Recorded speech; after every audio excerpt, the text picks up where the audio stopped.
오늘 제 주제가 이제 영화 속 세상을 바꾼 여인들이라고 지금 제가 한번 잡아봤어요. 자, 지금부터 여러분들 잘 들으시는 거 좋아요. 그런데 저는 그런 생각이 들더라고요.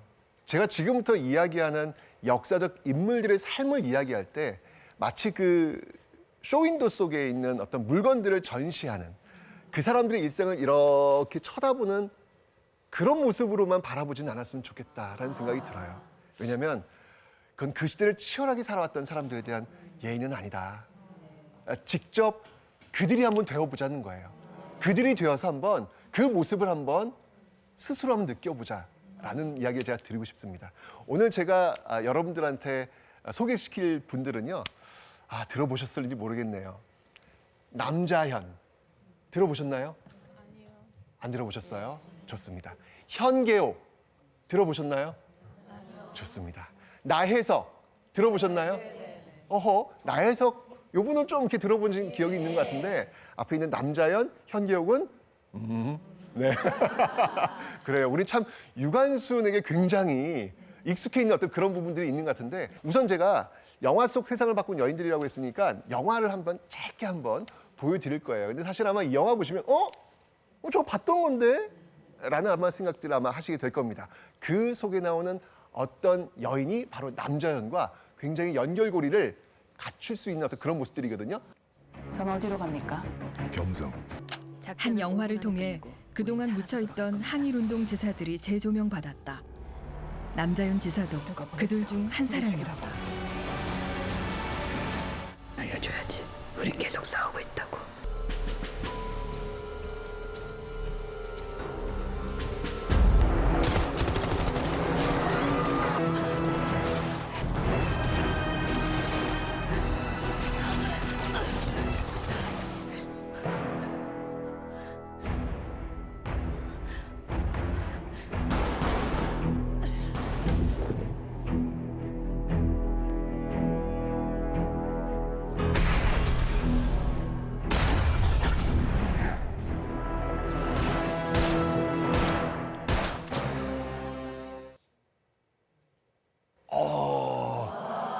멋있죠?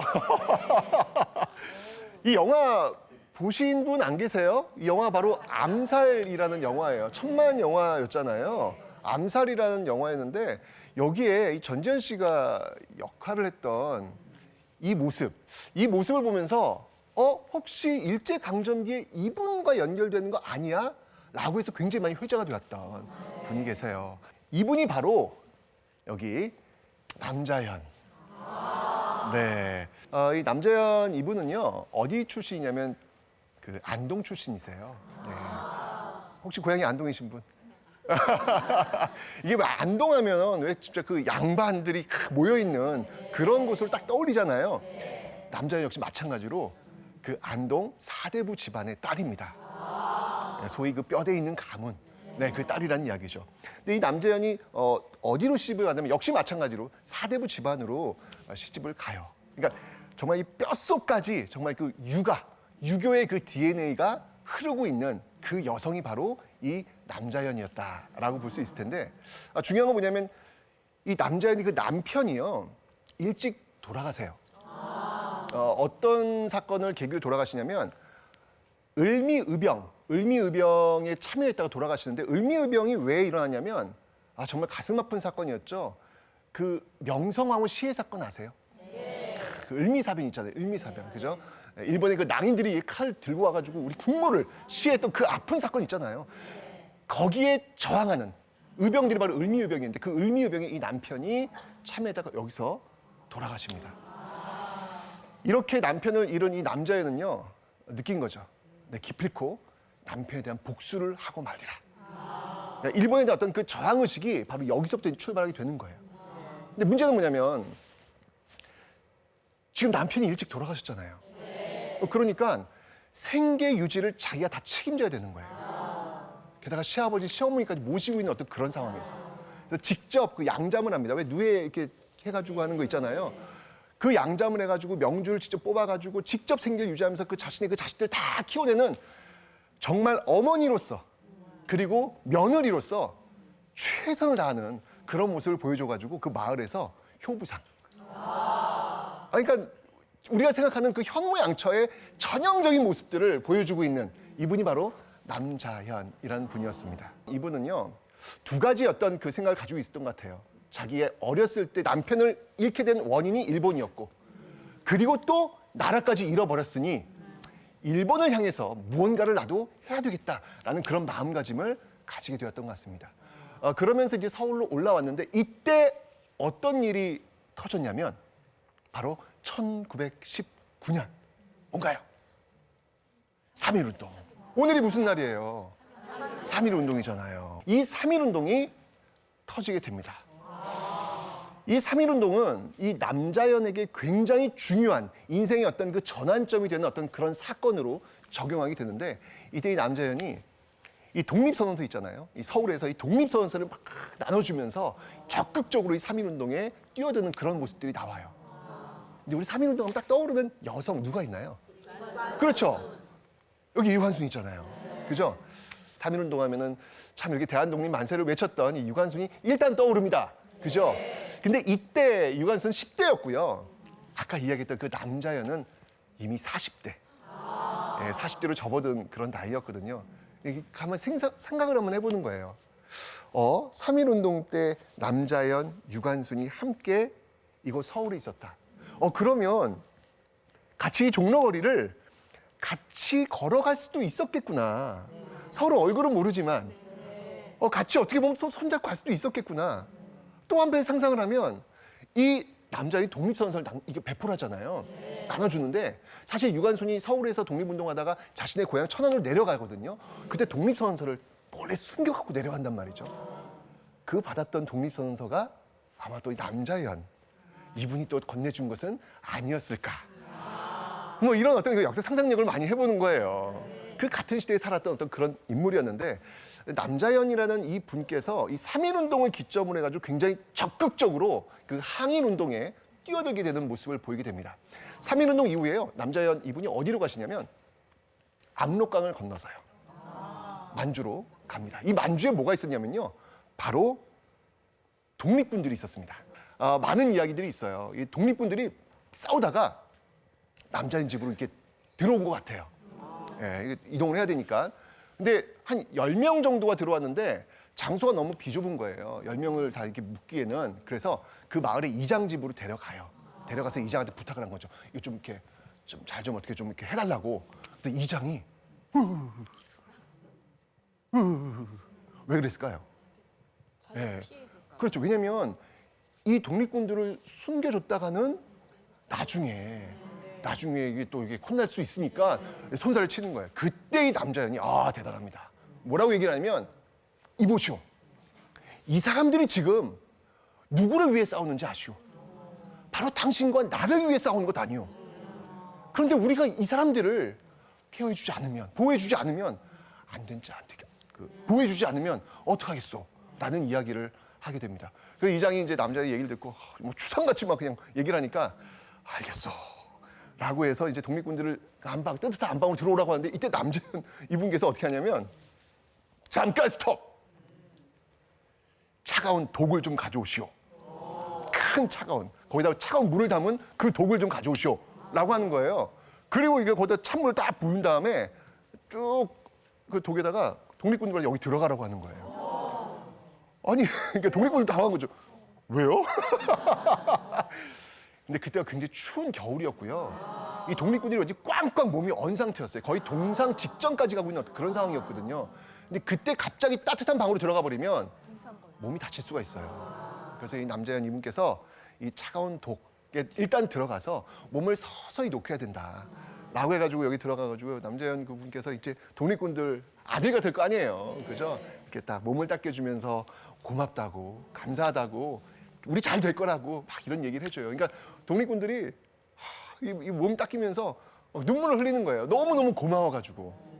그리고 나서 몸 좀 녹인 다음에 뜨끈한 안방에 들어가서 맛있는 거 먹여주고 힘을 돋궈줬던 그런 이야기가 전해지고 있습니다. 이때부터 이 남자연은 독립군의 어머니 이렇게 막 딱 소문이 나는 거예요. 근데 이 남자는요, 어쩌거나 이 만주에 가가지고 이 독립군들을 잘 보살펴주면서 어떻게든 우리를 하나로 묶어내려고 노력들을 많이 해요.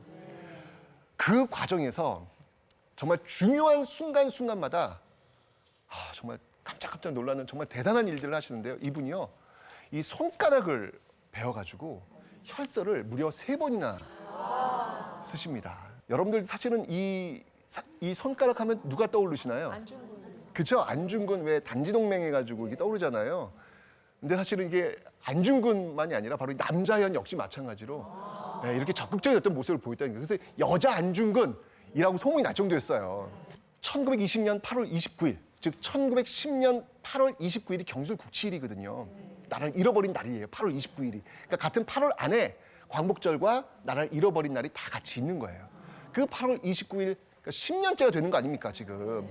그때 이 많은 사람들, 마을 사람들 모아놓고 이 손 딱 베어가지고 혈세 쓰면서 여러분들 오늘이 어떤 날인지 아십니까? 바로 우리가 나라를 잃어버린 날입니다. 기억해 주십시오. 우리는 이 나라를 되찾기 위해서 다시 싸우고 있습니다. 다시 싸워야 됩니다. 라는 이야기로 아주 명연설을 했던 그런 모습들이 있습니다. 이게 첫 번째 사건이었고요. 두 번째는 언제였냐면, 여러분 이 사진 보시면 많은 남성들이 등장합니다. 이 사진이 어떤 사진이냐면 3.1운동 이후에 우리는 대한민국 임시정부가 세워지죠. 굉장히 중요한 그런 순간이었는데요. 이 대한민국 임시정부가 이렇게 활동을 하는데 워낙 일본이 막 강하게 탄압을 하니까 독립운동하기가 쉽지가 않았던 거예요. 그러니까 굉장히 그 노선에 대해서 이렇게 가야 돼, 저렇게 가야 돼라고 서로 대립하고 있는 그런 상황. 굉장히 여기저기 갈려지고 있는 그런 상황이었죠. 이 모습을 바라보고 있는 남자현 이분께서 너무 안타까운 거예요. 지금 뭐 하는 거냐, 지금. 나라를 잃어버리고 지금 우리가 나라를 되찾아야 되는 어떤 그런 상황인데 이렇게 갈기갈기 찢겨가지고 서로 대립하면 어떻게 됐냐. 라고 해서 이때 또 자신의 의지를 보여주기 위해 또 손가락을 베어가지고 외치는 거예요.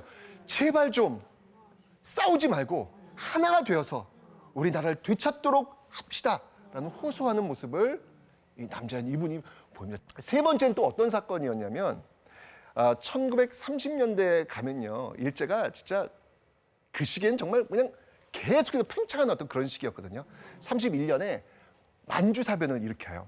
그래서 이 만주 지역을 점령해서 만주국을 세우게 됩니다. 그 만주국 세운 그 기념일을 딱 하는 어떤 그런 과정에서 이거 문제에 따라서 그 당시 국제연맹, 지금의 이제 국제연합, 유엔의 전신이라고 볼 수 있는데 그 국제연맹에서 이거 만주사변에 어떤 문제점들이 있는 거 아니냐라고 해서 그 조사단이 파견이 돼요. 그때 남자현이 이거 기회다. 세계에 우리의 독립을 알 수 있는 정말 기회다. 라고 해서 이때 또 자신의 손가락을 뱁니다. 그리고 글씨를 써요. 조선 독립원. 우리는 조선의 독립을 원합니다. 라고 하는 그 내용을 그 국제연맹에 전달하려는 그런 시도를 보이게 되죠. 그러니까 중요한 순간순간마다 정말 자신의 어떤 모든 것을 바치려고 했던 이 남자현은요. 사실은 여기까지가 어떻게 보면은 좀 적극적인 어떤 그런 모습들은 아니었고 좀 소극적인 어떤 그런 그 보호하는 어떤 보존해주는 어떤 그런 모습이었다면 이제 남자는 또 한 번 변신을 합니다. 보세요. 정말 유교적인 어떤 그 아내로서 며느리로서 그 어머니로서의 어떤 그런 모습이었다가 이렇게 독립군에 들어와서 독립군들을 함께 하려는 어떤 함께 묶어내려는 그런 모습들 보였잖아요. 이제는요. 자신이 그 독립운동의 현장에 직접 투사가 되려고 합니다. 이 사람이 누구냐면요. 바로 일제강점기. 그 당시 우리를 지배하고 있었던 총독이에요. 네, 바로 사이토 마코토 총독. 이 사이토 마코토 총독을 죽이겠다. 누가? 내가. 그래서 총을 들고 서울에 잠입을 했는데 사이토 마코토 총독을 노린 사람이 많았어요. 경쟁이 치열했어요. 그래서 그 기회를 사실은 놓치게 돼요. 왜냐하면 이미 이 사이토 마코토 총독에 대한 그 암살 계획들을 여러 단체와 여러 사람들이 계획을 하고 있었기 때문에 그 기회를 약간 놓치게 됩니다. 근데 어쨌거나 일본으로서는 이 남자현이라고 하는 이 사람이 지금 들어와서 총독 암살 이런 어떤 그 계획들을 이미 간파하고 있었기 때문에 이 남자현을 추적하게 되는 것이죠. 그러다가 홍순사, 순사 알죠? 순사. 그 당시 조선 경찰인데 이 홍순사가 결국 이 남자연을 잡습니다. 잡아가지고 자기 집에 와가지고 밤을 새우면서 신문을 해요. 너 누구냐? 너 여기 왜 왔냐? 목적이 뭐냐? 계속 신문을 하면서 체포영장까지 딱 들고 온 그런 상황이었죠. 근데 남자연이요. 밀리질 않아요. 그 신문은 사실 얼마나 두렵겠어요. 이제 야 잡히면 난 또 끌려가겠구나. 이게 끝이겠구나. 이런 생각도 굉장히 두려울 수 있는데 밀리지 않아요. 그러면서 따박따박따박 이야기를 합니다. 너가 나를 체포할 수 있다. 그렇다고 해서 우리의 독립이 안 될 것 같으냐? 나 남자연이 비록 체포되더라도 제2의 남자연, 제3의 남자연, 제4의 남자연은 계속해서 나올 것이다. 너가 나를 체포한 것은 바로 너 자신을 체포한 것이다. 정말 그 카리스마 있는 그런 어떤 한 여성의 모습을 우리가 지금 보고 있는 것이 아닐까라는 생각이 듭니다. 그러나 여기서 남자연의 시도는 끝이 아니었습니다. 30년대 되면요. 제가 아까 그 만주사변 일제가 일으킨다 그랬잖아요. 그러면서 이 만주 이 고위 관리들이 굉장히 만주 쪽으로 많이 넘어오는데 만주의 그 고위 관리들을 처단하기 위한 두 번째 시도를 또 하게 됩니다. 하얼빈에서 거린 노파가 잡힙니다. 그러니까 이게 일본이 추격을 하면서 딱 잡았더니 저 할머니 바로 이 거린으로 변장을 하고 변신한 거죠. 왜냐하면 여성이니까 의심을 안 할 수 있잖아요. 거린으로 변신을 하고 바로 그 만주 고위 관리국에게 총을 겨누려고 했던 이 거린 노파가 바로 남자연이었습니다. 일본으로서는 이 사람이 지금 전력이 지금 심상치 않은 거예요. 그래서 엄청난 고문을 하게 됩니다. 61세 그 노인분을 그렇게 고문을 했다는 게 참 너무 가슴이 아파요. 그러니까 이러다 보니까 결국 남자연도 더 이상 내가 여기서 살아나갈 수는 없겠구나라는 판단이 듭니다.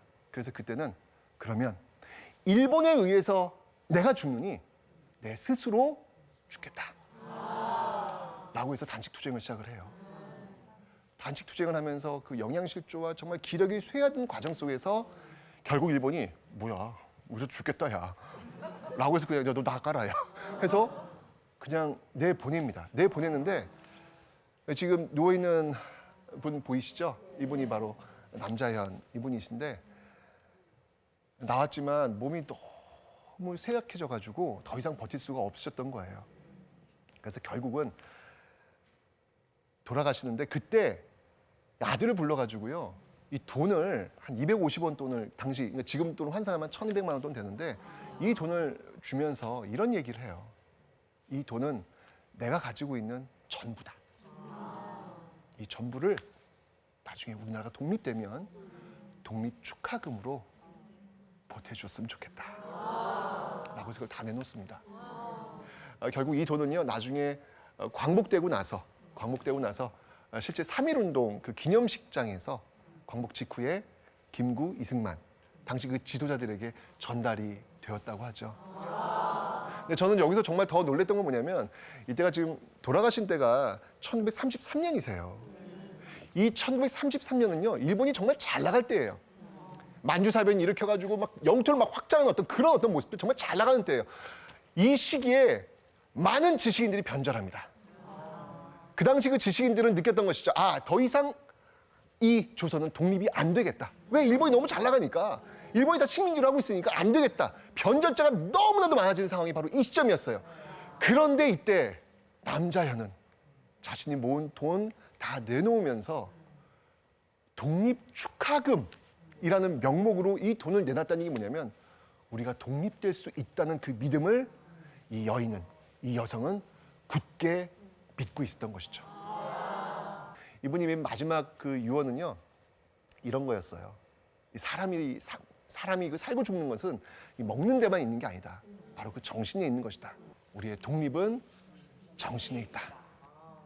어떤 순간이 되더라도 우리가 독립할 수 있다는 그 믿음, 그 신념만을 잊지 않는다면 우리는 반드시 독립할 것이다. 그러니 잊지 마라. 우리는 독립한다. 라고 하는 그 마지막 유언을 남기시게 됩니다. 3.1운동 오늘 이 시간에 여러분들께 꼭 알려드리고 싶은 인물 남자현입니다. 영화였습니다. 아니 어떻게 이런 분을 이제 알았어요 정말. 그죠? 오늘 선생님이 얘기 안 해주셨으면 더 오래 모를 뻔했어요. 그러니까요. 예. 한번 꼭 한번 정말 너무나도 정말 너무나 멋진 그런 삶, 존경스러운 그런 삶을 사셨던 그런 분이시니까요. 꼭 오늘 이 날짜를 기점으로 해서 기억해 주셨으면 좋겠습니다. 자, 이제 두 번째 여성을 제가 또 한번 소개시켜 드리도록 하겠습니다. 이분은요, 현계옥이라는 분이 되겠습니다. 영화 속의 그때 그 인물들이니까요. 역시 마찬가지로 영화의 한 장면을 제가 보여드릴 텐데 이 영화도 사실은 뭐야 저것도 본 거 아니야 라는 생각을 아마 하실 거예요. 저 영화 속의 저 여인이 바로 그 여인을 떠올리게 한 거였어 라는 느낌을 아마 가지실 겁니다. 자, 한번 영화 한번 보도록 하겠습니다. 中国から来た4ケスもご存知ですか？チョンチェルさんの秘書役を務めているキリシタミンです。最近形状にはいたそうですが、あいにく4ケスの顔を知る者がいません。その女さえ捕まえればチョンチェルさんの首を取ったも同然です。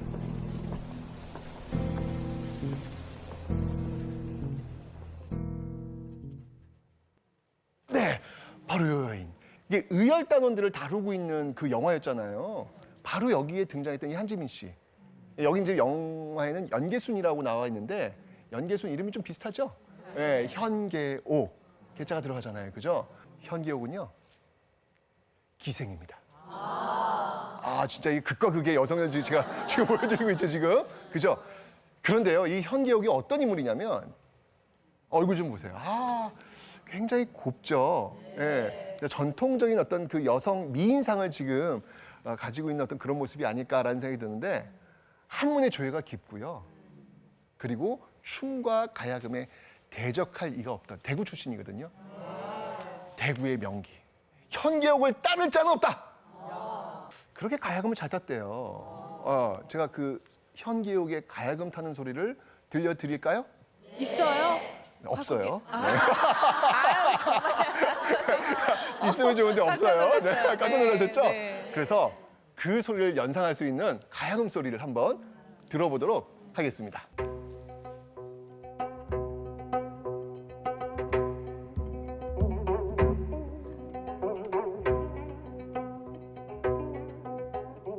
소리뿐만 아니라 이 춤에 그렇게 되겠대요. 춤사위 중에서 특히 승무 있죠, 승무. 이 승무를 그렇게 잘 췄다고 하네요. 근데 굉장히 그 그림을 이렇게 연상을 해보면 어쨌거나 지금 거기는 술집일 거 아니에요. 술집에서 승무라.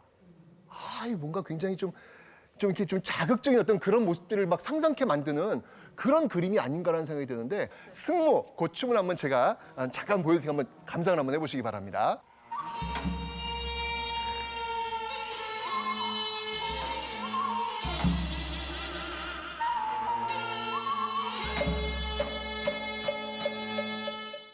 저는 이 손끝하고 발끝의 그 움직임이 옛날에 안 보였는데 요즘 그런 게 잘 보이더라고요.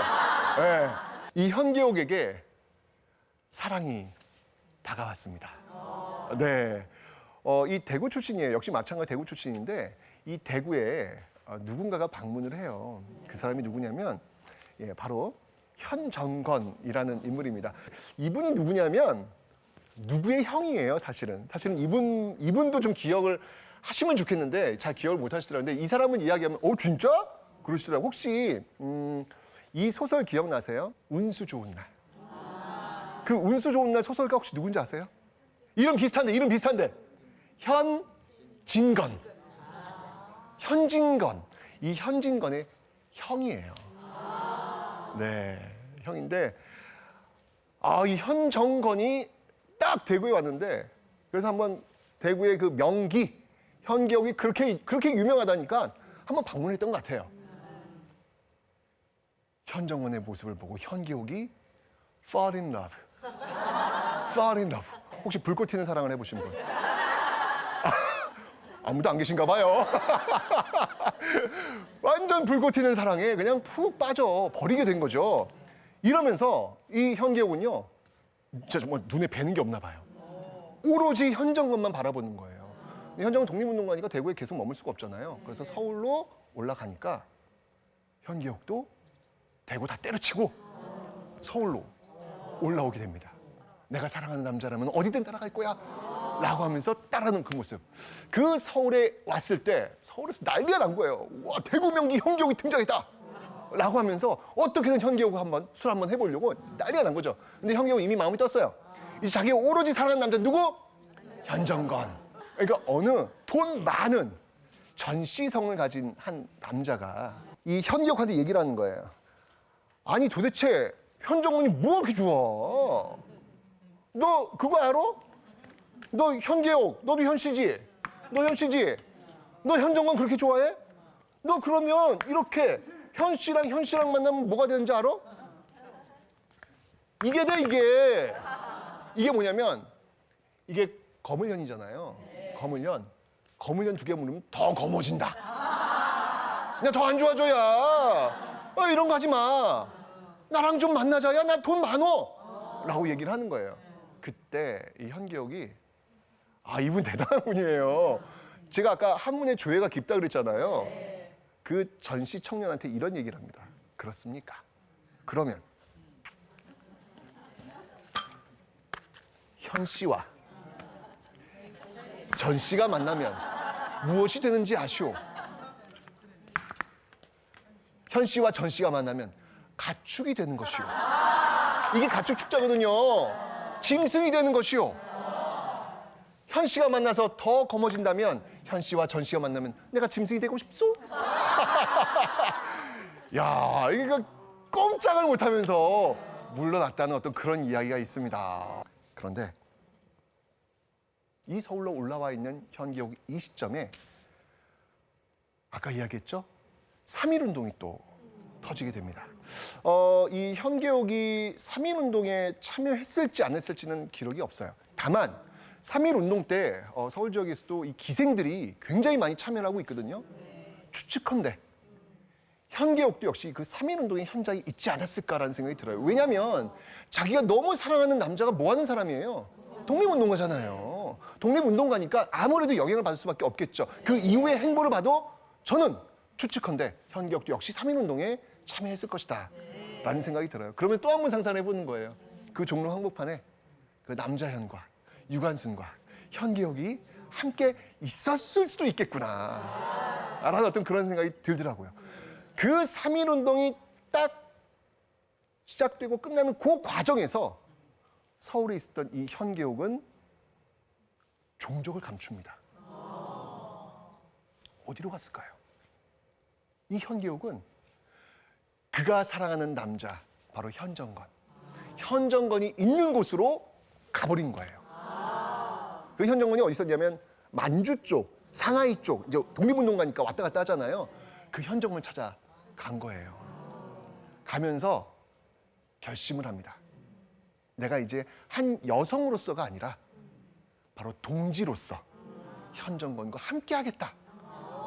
이런 결심을 하게. 그러니까 이 3.1운동이 이 현계옥에도 굉장히 중요한 어떤 그런 역할을 하지 않았을까라는 그런 생각이 드는 거예요. 남자연도 마찬가지지만 현계옥에도 이 3.1운동이 굉장히 중요한 하나의 중요한 순간이었다라고 볼 수 있는 것이죠. 그래서 딱 갔는데 뭘 할 수 있을까라고 하다가 당시에 의열단, 아까 영화 보시잖아요, 밀정. 그 의열단에 내가 한번 가입해 보겠다. 의열단이 뭐 하는 곳이냐면 총과 폭탄을 들고 딱 던지면서 활동하는 그런 사람들, 폭력 투쟁을 하는 그런 단체거든요. 의열단장이 누구였냐면 김원봉이라는 사람이에요. 예, 이 김원봉인데요. 이 당시 이 김원봉에 걸린 현상금이 얼마인지 아세요? 지금 돈으로 환산하면 놀라지 마세요. 무려 320억. 어마어마하죠? 네, 엄청난 사람이에요. 이 의열단에 들어가서 내가 의열단으로서 한번 살아보겠다 라는 결심을 하는 거예요. 오, 어떻게 이런 결심을 할까? 이분 기생 출신인데 와, 정말 놀라운 어떤 그런 변신을 지금 3.1운동 계기로 해서 딱 보여주게 되는 것이죠. 그런데 이 김원봉이 누구요? 저는 대구 기생 출신 현계옥입니다. 여기 왜 왔어? 그러는 거예요. 저도 의열단원이 되고 싶습니다. 들은 척도 안 해요. 그렇겠죠. 김웅 여기 지금 얼마나 목숨 내놓고 싸우는 곳인데 어디서 그 당시 관점에서 어디서 그 대구의 그 귀생 출신이 와가지고 이 의열단한다고 그래? 뭐야? 라고 해서 맨 처음 거들떠도 안 봐요. 근데 이 현계옥이요. 자기의 꿈을 버리지 않습니다. 어떻게든지 그 사랑하는 남자의 동지가 되고 싶어 하던 그런 마음. 진짜 완전 사랑에 꽂힌 거예요. 폭탄 들 수 있습니다. 총 쏠 수 있습니다. 사랑하는 남자를 위해서는 뭐든 할 수 있습니다. 이 모습을 현경에서 보여주고 있는 거죠. 그러니까 이때부터 내가 이 의열단에 도움이 되기 위해서 언어를 그렇게 많이 열심히 배워요. 영어, 중국어, 일본어, 심지어 러시아어까지. 뭐 엄청나게 막 능수능란히 배우는 거예요. 그러니까 이 의열단장 이 김원봉도 활용할 수 있는 그 당시 관점에서 이 여성 의열단으로서 뭔가 좀 할 수 있는 일 많겠는데? 라는 생각이 든 거죠. 왜냐하면 의열단에 폭탄을 날라야 되는데 얼마나 감시가 심하겠어요. 예. 그때 이 현계옥을 좀 활용할 수 있겠다라는 판단이 들었던 것이죠. 실제로 이제 현계옥 같은 경우에는요, 뭔가 의심의 눈초리, 자기를 누군가 추적하는 어떤 그런 눈빛이 있다라는 느낌이 들면 휘리리리리리 가가지고 그 외국인들 있잖아요. 그 외국인 팔짱을 딱 끼고요. 외국인 앞에서 깜짝 놀랄 거예요. 오? 근데 예쁜 여성이 딱 와서 팔짱 끼워가지고 이야기를 하겠죠. Can you speak English? Just talk, talk, talk. 이런 식으로 얘기를 했겠죠. 그러면서 그 잠깐의 순간을 모면할 수 있는, 위기를 모면할 수 있는 어떤 그런 장점들이 있잖아요. 이런 모습을 통해 가지고 의열단으로 활동하는데 당시에 회자가 돼가지고 신문에도 나와요. 이렇게 나옵니다. 보세요. 남장한 현 여사. 얼굴을 이렇게 보면 진짜 애띤 얼굴. 이런 모습들이 보이고 있더라고요. 말도 잘 타고요. 폭탄지조법, 육협법 총이에요. 외국어에 등했던 현계옥 해가지고 이렇게 신문에 나올 정도로 회자가 되었던 어떤 그런 인물이 바로 현계옥이었습니다. 그런데요. 자기가 정말로 사랑하는 그 남자 누구라고 그랬죠? 그 현정건. 현정건이 일찍 죽어요. 근데요. 이 현정건이 죽는 그 순간 이후로 현계옥의 종종은 사라집니다. 그 현계옥이 남긴 시가 하나 있습니다. 이 목란화병이라는 건데요. 이거는 중국에 있는 어떤 이야기에서 따온 거예요. 목란이라는 그 한 아가씨가 있었는데 아버지가 군대를 가야 되는 거예요. 근데 아버지가 병이 걸려가지고 군대를 못 가는 거예요. 그래서 이 목란 이 딸이 남장을 하고 군대에 들어가서 그 군인 역할을 했다. 그래서 목란이 병사가 되었다. 그런 이야기가 전해지는데 여기에 빗대서 자신의 인생을 그려낸 시가 있습니다. 이게 바로 이제 목란화병인데요. 목란화병. 압록강 강변에 구름은 막막하고 만주 모래벌판에는 북풍이 세차구나. 목란은 이미 배 짜는 일을 그만두고 군영으로 가 화병이 되었다.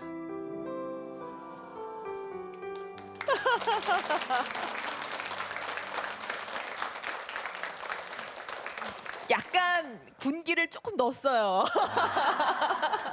네. 멋있었어요. 진짜 이게 갑자기 이제 눈시울이 막 뜨거워지는데 그런 것 같아요. 그러니까 저는 정말 현계옥이 단지 사랑하는 남자가 사라졌기 때문에 자신의 어떤 임무를 끝낸 그렇게 생각하고 싶지 않아요. 이 목란화병을 통해서도 알겠지만 또 다른 사랑을 위해서, 또 다른 나의 사랑 조국을 위해서 그는 변신하지 않았을까라는 그런 생각이 듭니다. 이렇게 멋진 여성의 얘기가 왜 지금까지 안 알려졌는지. 그쵸? 예. 일제 강점기 현계옥이었습니다. 예, 박수 부탁드립니다.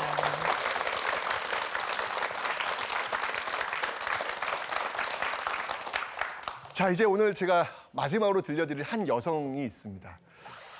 사실 그 앞에 있는 지금 남자현, 현계옥 이 두 분은 항일이라고 하는 사실은 사대부집 여인에서 또는 기생에서 항일 투사로 바뀌었던 그 모습들을 지금 공통점을 가지고 있잖아요.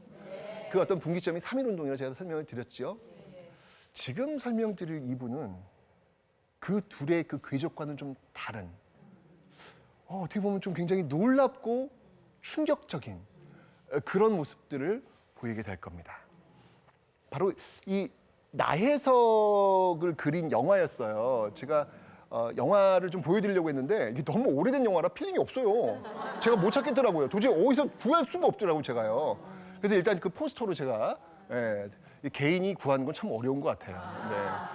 네. 봤는데 이게 화조라는 영화예요. 보시면 알겠지만 저 위에 스위스 알프스 파리까지 현장 가서 이렇게 촬영했다 뭐 이런 게 나오고 있죠. 뭐 지금은 너무 당연했지만 옛날에는 쉽지 않았던 것 같아요. 보니까 윤정희 씨가 주연을 했네요. 보니까 그죠? 바로 이 나혜석을 그린 그런 이 영화가 되겠는데요.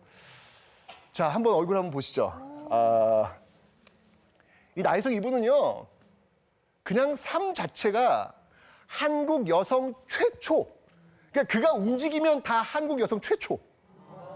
그냥 최초가 되는 거예요. 그 최초가 되는. 우리 한국 여성사에 뭐가 있지? 최초 누구지? 하면 나혜석. 최초 여성 누가 있지? 나혜석. 그 대단한 그런 분이에요. 남은희 씨의 고모 할머니세요, 사실은. 근데 이 나혜석은요, 이 굉장히 똑똑했던 것 같아요. 지금의 진명여고를 수석으로 졸업을 합니다. 그때 이게 대단해가지고 신문에까지 날 정도로. 그래서 진명여고를 졸업을 하고 일본으로 유학을 가죠. 이것도 최초예요. 하여튼 일본 여성 저 유학 갔던 최초. 하여튼 모든 최초의 수식은 다 이 나혜석이 붙는다고 보시면 돼요. 딱 갔는데 이때 이 나혜석의 그 문제의식이 어렸을 때부터 생긴 것 같아요. 뭐냐면 나혜석의 그 좀 이게 수원 출신인데 집안이 굉장히 넉넉한 집안이었어요. 그러니까 뭐 여자가 학교도 가고 지금 이런 얘기하면 큰일 나죠. 네, 그러니까 이 당시에 그랬다는 얘기예요. 이 당시에 여자가 학교를 가고 일본에 유학을 한다는 거 이거 그 당시 상상도 할 수 없는 그런 일들인데 그만큼 집안이 좀 넉넉했다는 이야기예요. 근데 그 아버지가 첩을 좀 많이 드렸던 것 같아요. 근데 그때 그 자신의 어머니가 속이 좀 많이 상했던 것 같아요. 그럼에도 불구하고 뭐 얘기할 수가 없는. 왜냐면 그거는 그 당시에 그냥 당연한 문화로 다들 여기고 있었잖아요. 여자 입장으로서 뭔가 좀 남편한테 좀 불만을 이야기하고 싶지만 이야기할 수 없었던 그런 모습들을 이 나혜석이 바라본 거죠. 뭐지? 왜 이래야 되는 거지? 라는 그런 문제의식을 가졌던 것 같아요. 그러면서 이 동경에 유학을 갔을 때 글을 하나 씁니다. 정말 파격적인 그런 글인데요. 현모양처? 현모양처에 대한 문제 제기를 합니다. 뭐라고 문제 제기를 하냐면 현모양처라는 게 맞습니까? 그럼 혹시 현부양부 들어보셨습니까? 현부양부 들어보셨습니까? 이런 말 들어보지 않았지 않습니까? 근데 왜 여성들에게만 현모양처라는 이야기를 합니까를 1914년. 야. 이 당시에 이런 것, 이거 사실 어떻게 보면 도발이거든요. 왜 현모양처? 왜 현모양은 없습니까? 라는 이야기를 하면서 반론을 제기하는 이 모습을 이 어린 나이 걸 보여주고 있어요, 지금요.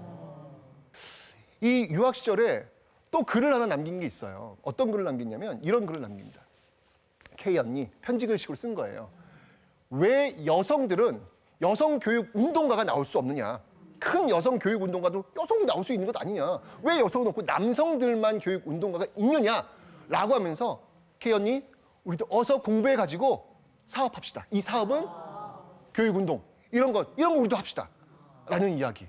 그러니까 집에 가두어 두고 있는 어떤 그 현실을 이 나혜석은 깨고자 했던 게 이미 10대, 20대에 그 문제의식을 가지고 움직이기 시작했다라는 것이죠. 놀랍지 않습니까? 저는 이 시기에 이런 것들을 이렇게 정면으로 도전한다라고 하는 게 참 어려웠을 텐데 이런 모습들을 보이고 있구나. 그러면서 이 나혜석이 궁금해지더라고요. 과연 이 사람은 어떻게 살아갈지 한번 보시죠. 그런 과정 속에서 나혜석이 운명적으로 다가온 사건이 있었습니다. 그것이 역시 3.1운동입니다. 이게 지금 다 연결고리 지금 되고 있죠. 이 3.1운동이 딱 벌어지는데 이 나혜석이요. 이화학당 만세 사건의 연루가 돼요. 가만히 있어보자. 이화학당이면 누가 다닌 곳이죠? 유관순이잖아요. 유관순이 이화학당에서 만세 주도했던 그런 인물이 유관순이잖아요. 뭐 그렇다면 그 배우가 나혜석일 수도 있겠구나. 이 이화학당 그 만세 사건의 그 배우로 연루가 되어가지고 감옥에 갇히게 됩니다. 아, 나혜석도 그러니까 참 그 당시 그 신여성으로서의 어떤 그 역할들을 하고 있는 그런 모습이었죠. 자, 이러다 보니까 이 나혜석은요, 굉장히 그 적극적으로 사회 활동을 전개했던 그런 인물인데 사랑도 만만치 않습니다. 우리가 알려진 남자만, 나혜석이 만난 남자만 4명. 알려진 사람만.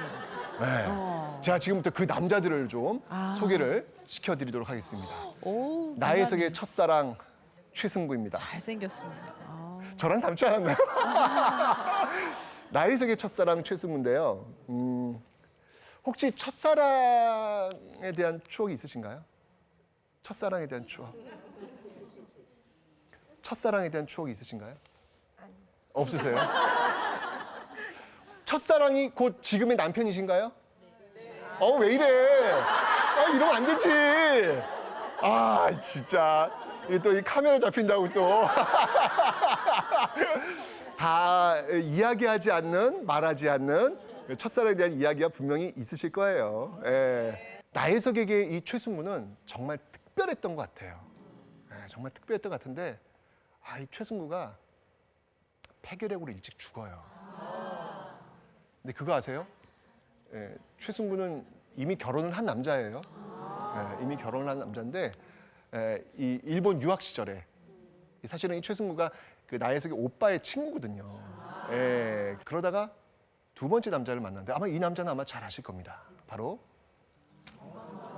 춘원 이광수. 이광수 역시 유부남입니다. 네, 유부남이에요. 지금 이 나혜석과 만나는 제가 설명드린 이 4명의 남자는 모두 다 이미 결혼한 남자들이에요. 예.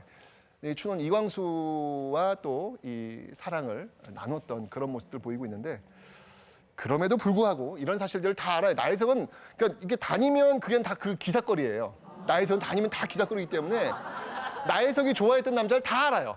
많은 사람이 다 알아요. 이게 다 뿌리고 다니면 되는 거니까. 그럼에도 불구하고 이 나혜석을 너무너무 좋아했던 사람이 있어요. 그 사람이 누구냐면 바로 이제 남편이 될 거예요. 이제까지 이제 애인들이었다면 남편이 될 건데요. 결혼이 신문에도 나오네. 이 정도로 지금 보니까 신랑 신부 이렇게 지금 나오고 있죠. 네, 여기 남편이고 여기 나혜석이에요. 예, 지금 여기 김우영, 그죠? 예, 김우영과 지금 미술학원 왜냐면 지금 화가의 길을 걷고 있으니까 예, 지금 나혜석 양이 지금 결혼하고 있다. 이렇게 지금 신문 기사에 나왔는데 남편 얼굴 제가 예배당. 너무 거뭇거뭇하게 잘 안 보이시죠? 예. 네, 제가 제대로 보여드릴게요. 네, 잘생겼네. 잘생겼죠? 네, 잘생겼습니다. 네. 근데 중요한 건 뭐냐면 이 잘생긴 이 남자를 나혜석이 사랑해 이게 아니었어요. 이 김우영이 나혜석을 너무너무 사랑한 거예요. 6년 동안 쫓아다녀요. 6년 동안. 제발 나랑 결혼해 주세요. 제발 좀. 근데 이제 그 뭐 최승구 그다음에 이광수 이렇게 지나오면서 계속 매달리니까 결국 이 김우영과 결혼을 하게 됩니다. 사실은 아까 그 왜 3.1운동 그 만세 배후 사건으로 옥에 들어간다 그랬잖아요. 변호사, 그 변호해준 인물이 바로 김우영 남편이에요. 예, 그러면서 더 적극적으로 내가 당신을 변호해주게 나 참 사랑해줘! 라고 하면서 결국은 결혼에 꼬린 하게 되는데 놀라운 일이 벌어집니다. 너 정말 나랑 결혼하고 싶어? 그래, 진짜야. 그래? 그러면 조건이 있어. 조건을 내겁니다. 감히. 그 당시에. 예, 감히. 혹시 결혼하실 때 그 남편에게 내건 조건은 뭐가 있었나요? 없어요? 아니, 왜들 이러세요, 진짜?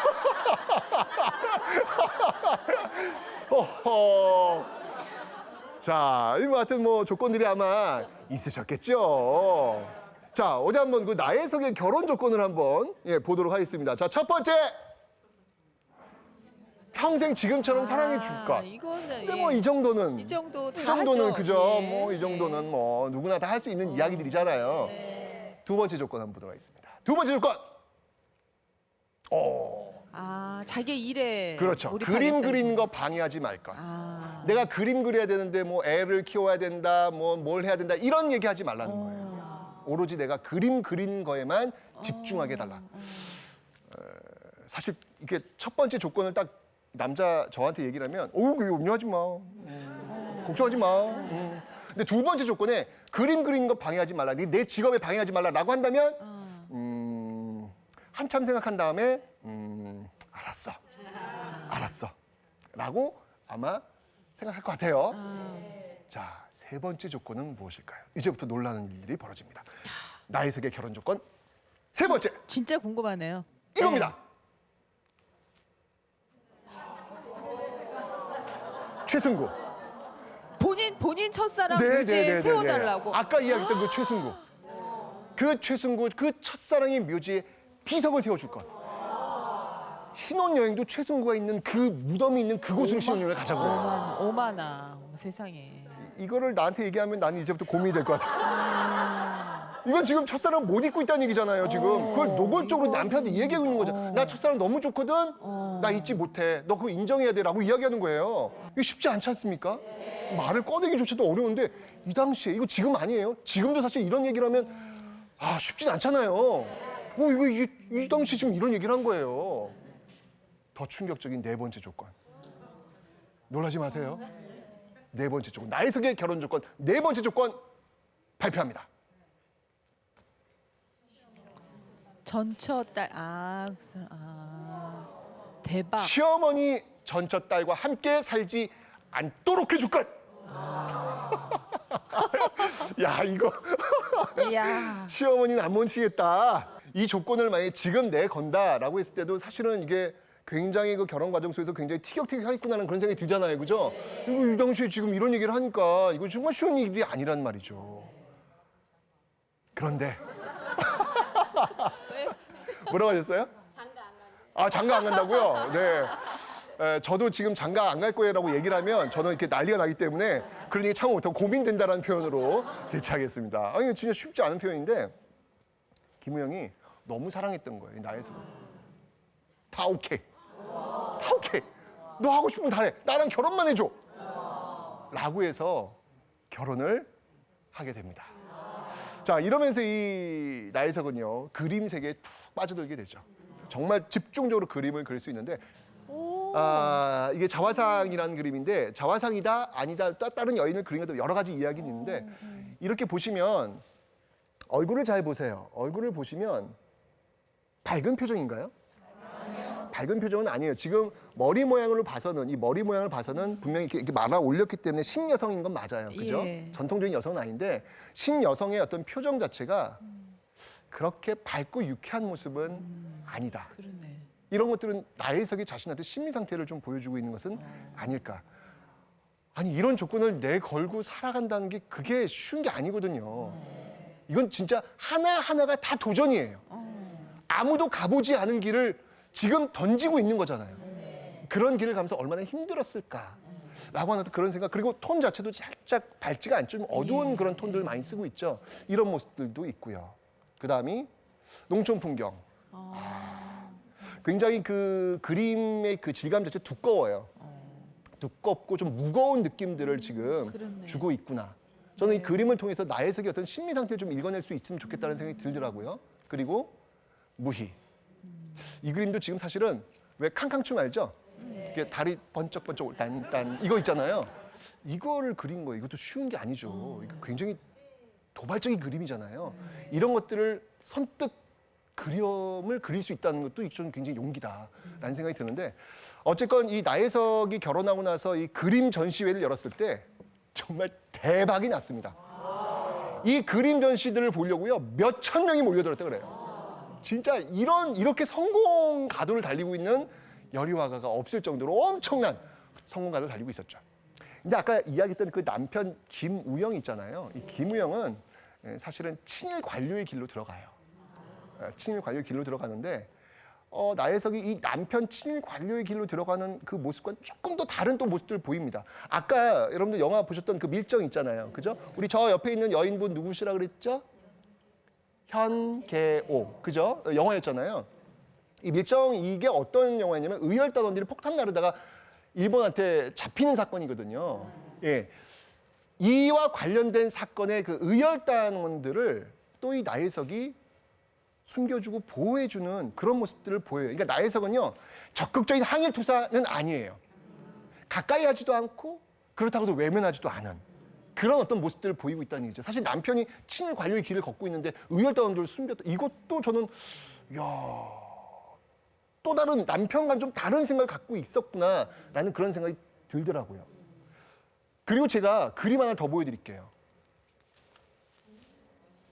이게 지금 스페인 국경인데 스페인을 갔다는 얘기일까요? 지금도 사실 스페인 가기 좀 쉽지 않잖아요. 너무 머니까. 근데 지금 스페인 국경이면 스페인을 갔다가 그린 거잖아요. 그죠? 맞습니다. 이 나혜석은요, 어찌 본다면 우리나라 최초의 여성 세계 일주, 세계 일주를 했던 그런 여인이에요. 직접 스페인에 가서 그림을 그린 거예요. 예. 이 사진이 바로 이 세계 일주 떠나기, 남편하고 떠나기 전에 그 나혜석과 김우영 그 모습들을 지금 보여주고 있습니다. 네, 이런 모습을 보이고 있는데, 이 세계 일주가 이 나혜석에게는 운명과도 같은 사건으로 다가오게 됩니다. 어찌 본다면 나혜석의 운명은 세계 일주를 떠나기 전과 이후로 나뉜다. 라고 해도 과언이 아닐 것 같아요. 세계 일주는 함부로 떠나시면 안 돼요. 일단 세계 일주 떠나는데 자식들을 냅두고 가요. 1년 반 동안 하거든요. 생각을 해보세요, 여러분들. 아니, 지금도 자식들을 냅두고 이게 세계 일주, 이게 쉽지 않죠. 이 당시는 더더욱 어려울 거 아니에요. 가요. 나혜석은 합니다. 그런데 그 세계 일주 과정에서 당시 그 천도교 지도자라고 할 수 있는 최린, 이 최린을 만나서 운명적 사랑에 빠집니다. 어떻게? 아까 남편하고 같이 갔잖아요. 어떻게? 나혜석의 연인 최린이 따단 하고 등장을 하는 거예요. 이게 지금 이걸 어떻게 이걸 지금 봐야 될지 참 이렇게 고민이 많이 되는 지점이 있는데, 어쨌건 이 나혜석과 이 최린이 정말 뜨거운 사랑에 빠지게 되죠. 최린이 모든 걸 다 책임지겠다. 내가 김우영과 혹시 이혼하더라도 내가 다 책임지겠다. 나만 사랑해줘. 라고 이야기를 하면서 이 나혜석과 뜨거운 관계를 갖게 되는 거예요. 근데 남편 김우영이 이건 도저히 못 참겠다. 이런 것들 또 신문에 다 나요. 다 신문에 나거든요. 나혜석의 움직임 다 신문에 나요. 도저히 못 참겠다. 라고 하면서 결국은 이혼을 요구합니다. 근데 사실은 그거 아세요? 이혼 고백서. 남편 김우영도 다른 여자랑 또 있었어요. 예. 근데 참 놀라운 게 뭐냐면 남편 김우영도 다른 여자를 만나고 있었고, 이때 최린, 그렇게 너만 사랑해 줄 거야 라고 했던 이 최린도 결국은 나혜석한테 이별 통보를 해요. 그러니까 두 남자한테 어떻게 버림을 받은 건데, 사실 이 두 사람 다 최린도 유부남이거든요. 예, 유부남인데 어찌 본다면 이 두 사람들도 부인이 있는 상황 속에서 외도를 한 거잖아요. 근데 이 최린과 김우영은요, 이후에 잘 나가요. 아무 문제 없이 잘 나가요. 승승장구합니다. 그런데 나혜석은 바로 이 사건들 때문에 인생에서 정말 나락으로 떨어지게 되는 것이죠. 똑같은 상황, 똑같은 조건이 남성이기 때문에 면죄부를 받는 것이고, 여성이기 때문에 죄를 논하게 되는 이 모습들이 이 당시에 나혜석에게도 적용되고 있었던 거예요. 그런데 나혜석은 그 시대에 저항을 합니다. 그 저항이 뭐냐면 바로 이 이혼 고백서라는 겁니다. 와, 이 이혼 고백서 제가 한번 읽어드릴 텐데 대단합니다. 한번 보도록 하죠. 조선의 남성이란 인간들은 참으로 이상하오. 그네들은 첩살림하면서도 여성에게는 정조를 요구하고 있구려. 남편의 아내가 되기 전에 내 자신의 어미이기 전에 첫째로 나는 사람인 것이오. 내가 만일 당신네 같은 남성이었다면 이 모든 것들이 오히려 허허 이 호탕한 성품이다 이렇게 여겨졌을 것이오. 조선의 남성들아, 그들은 인형을 원하는가? 늙지도 화내지도 않고 당신들이 원할 때만 안아주어도 항상 방긋방긋 웃기만 하는 인형 말이오. 나는 그대들의 놀이개를 거부하오. 내 몸이 불꽃으로 타올라 한 줌 재가 될지언정 언젠가 먼 훗날 나의 피와 외침이 이 땅에 뿌려져 우리 후손 여성들은 좀 더 인간다운 삶을 살면서 내 이름을 기억할 것이리라.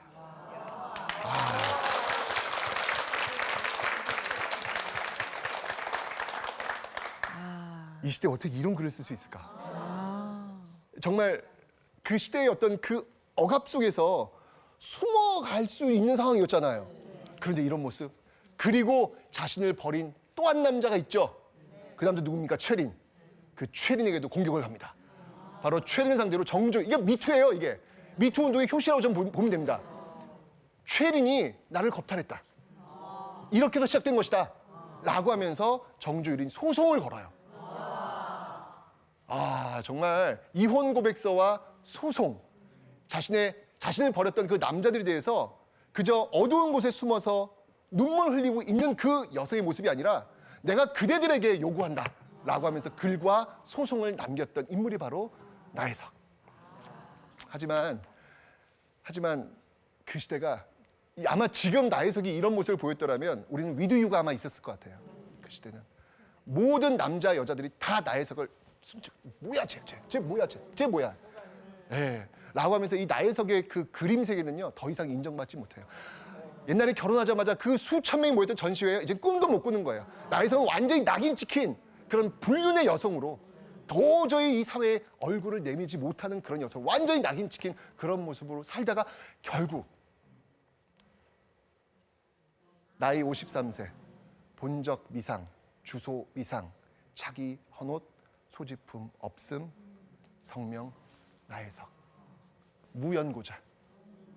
이 사람이 누군지 모르는 거예요. 가족들도 버렸고 자기의 자식들도 버렸고 남편은 당연히 버렸고 아무도 없는 그 무연고자의 모습으로 나혜석은 삶을 마감하게 됩니다. 우리가 오늘 남자현 이분을 만나봤습니다. 정말 그 여성 그 육아의 어떤 그 DNA가 흘렀던 그분이 3.1운동을 기점으로 항일 투사의 길로 접어들었던 이 모습. 그리고 현계호. 정말 기생 출신이지 않습니까? 사회적으로 천대받던 어떤 그런 출신이었지만 역시 3.1운동을 기점으로 정말 그 폭탄과 총을 다뤘던 의열단에 들어가서 또 다른 세상을 꿈꾸었던 현계호. 그리고 마지막으로 이 두 사람이 바로 항일의 깃발을 흔들었다면 바로 이 나혜석은 반봉건의 깃발, 즉 남성 중심의 어떤 그 사회에 대해서 아니요, 인형이 되길 거부했던 바로 그 나혜석의 모습을 한번 살펴봤습니다. 오늘 제가 이 영화 속 세상을 바꾼 여인들을 한번 살펴봤는데요. 우리가 정말 기억해야 되겠구나라는 그런 생각이 들었습니다. 이렇게 그 시대의 어떤 그 모습들 속에서 정말 자신의 그 삶을 던져가면서 변화를 요구했던, 그 변화를 만들려고 했던 그런 여성들이 분명히 남성과 함께 존재했음을 기억하는 것. 이것이 바로 오늘 3.1운동, 3.1절 기념식 이날 우리가 또 가져야 될 모습들이 아닐까라는 그런 생각이 듭니다. 감사합니다.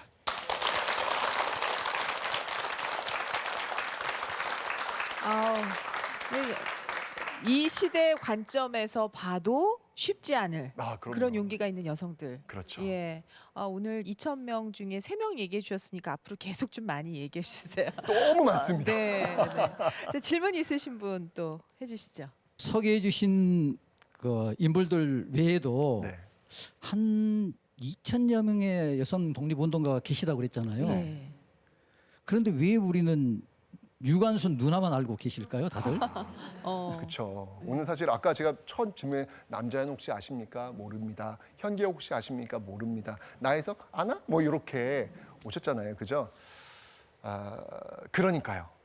제 생각은 이제 바뀌어야 된다는 생각이 드는 거예요. 지금 여성들과 관련된 이야기들이 그 신문이나 언론이나 이런 거 굉장히 이슈화 되고 있잖아요. 현지적 관점 속에서 우리가 지금 바라보고 있는 남녀 평등의 어떤 그런 모습들이 지금 일어나고 있다는 생각이 드는데 이제는 현재 시점뿐만 아니라 과거의 어떤 시선으로 좀 돌려서 역사 속에서도 남성들만 있는 것이 아니라 여성들도 분명히 한 축으로서 당당히 역사를 이끌어왔던 주체라는 그런 모습들을 우리가 좀 더 발굴해야 되지 않을까. 우리가 왜 유관순만 알고 있을까? 바로 그 발굴이 많이 안 되고 관심을 가지지 않았기 때문에 그런 현상이 벌어진 것이거든요. 정말 여러분들 기억하셔야 됩니다. 그리고 관심 가지셔야 돼요. 기억하셔야만 역사가 되기 때문입니다. 아, 네, 역시 최고의 명 강사 우리 최태성 선생님께 큰 박수 부탁드립니다. 감사합니다. 감사합니다. 네.